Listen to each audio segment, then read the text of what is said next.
Sejam bem-vindos ao terceiro episódio De Frente com a Gabs. E o tema de hoje é: pais divorciados afetam os filhos? Bom, eu nem preciso dizer que é claro que afetam. Bom, já foram feitas algumas pesquisas sobre filhos de pais divorciados e dentre elas, uma que pegou algumas crianças e adolescentes e compararam entre pais casados e pais separados. A de pais separados, haviam notas abaixo de 20% dos filhos com pais casados.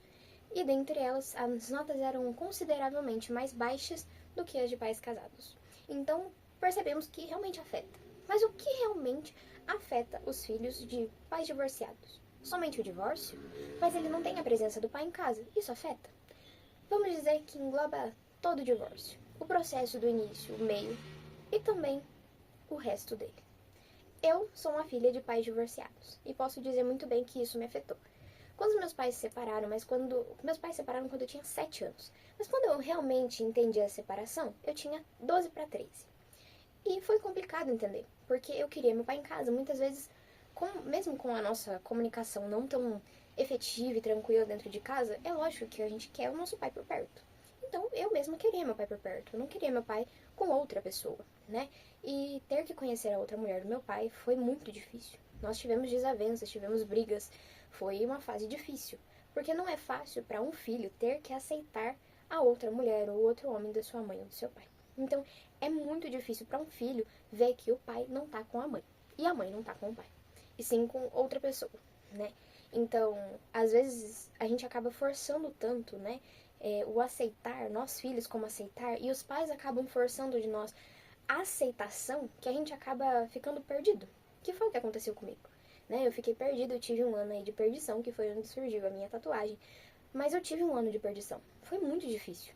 Eu comecei a duvidar de Deus, eu comecei a duvidar de mim mesma. Eu não sabia se a culpa era minha. Então, assim, foi tudo muito confuso. Pensa como não é difícil para os filhos pequenos verem os pais se separando. Lógico, eles não vão entender de pronto. Mas depois vem toda a carga. E lógico, como a pesquisa já diz, as minhas notas caíram. E caíram muito. O 8º ano já é o ano mais difícil de quem estuda, né? Mas pra mim foi... Eu nem estudei. Eu acho que eu não lembro nem o que eu fiz em 2018. Só lembro que foi um ano muito difícil. Eu tive que entender o casamento do meu pai, eu tive que entender o nascimento de uma outra irmã, eu tive que entender que existia uma separação de lar e que nunca ia voltar. E hoje eu agradeço por não voltar, porque, pelo amor de Deus, Deus me livre os dois juntos, eu ia surtar, eu ia ficar louca. Mas, dentre isso, meu pai fazia falta dentro de casa. Então, pais e mães separados, divorciados, entendam, seus filhos precisam de mais apoio. Eles não podem ficar tanto tempo com o pai ou tanto tempo com a mãe. Meu filho é pequeno, ele nunca vai entender o que eu tô passando. Quanto é difícil pra mim me separar do pai dele. Ok, seu filho é pequeno. Mas entenda, o seu filho precisa comemorar aniversários com vocês dois juntos. O seu filho precisa ter vocês dois juntos para impulsioná-lo a ter um pouco mais de maturidade para entender certas coisas. Porque quando se trata de distinção de lares, quando isso se separa, os filhos afetam demais. A gente fica totalmente afetado. Eu, quando tudo aconteceu, eu fiz muitos amigos. Porque eu não tinha meus pais dentro de casa. Minha mãe trabalhava demais, meu pai trabalhava demais, eu nem via meu pai. Então, pra mim, eu tinha que ter mais amigos. E quando veio a pandemia, isso me derrubou, eu fiquei sozinha.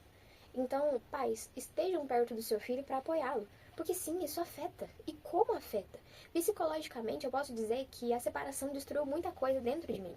Destruiu a minha confiança no amor verdadeiro. Destruiu que eu jamais teria um casamento perfeito, um relacionamento perfeito. Isso acaba destruindo coisas que a gente acredita que pode acontecer.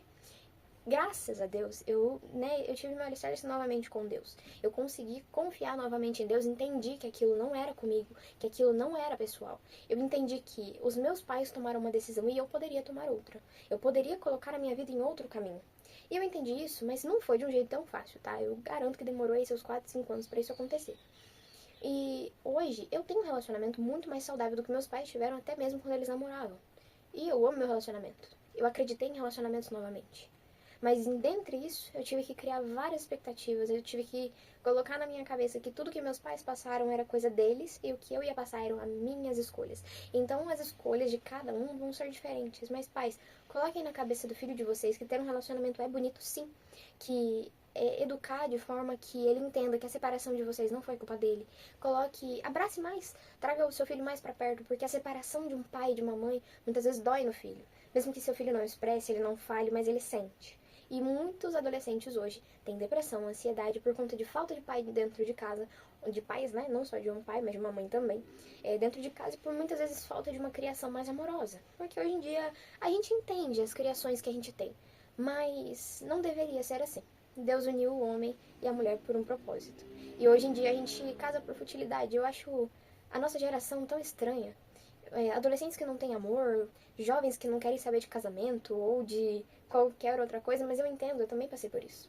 E muitas vezes são filhos de pais divorciados, filhos que tiveram problemas com o pai dentro de casa, mas eu digo pra você, adolescente, jovem ou pessoa que me assiste e que sabe o que é passar pela falta de afeto. Amor existe sim, mas depende de você querer conhecê-lo. Não depende do seu pai ou da sua mãe. Depende do caminho que você vai escolher. Porque o caminho que seu pai e sua mãe escolheram foi o caminho deles, não é o seu. Então eu digo uma coisa: Deus une propósitos. Ache o seu propósito, acredite e confie no amor. Traga pessoas para perto de você e veja e desfrute do verdadeiro amor. Amor não é só de pai e mãe. Amor não é só de marido e mulher. Amor também existe por primos, amigos, parentes e tudo que a gente pode imaginar. Você pode ter amor em coisas fúteis, mas, em primeiro lugar, coloque o seu amor em Deus.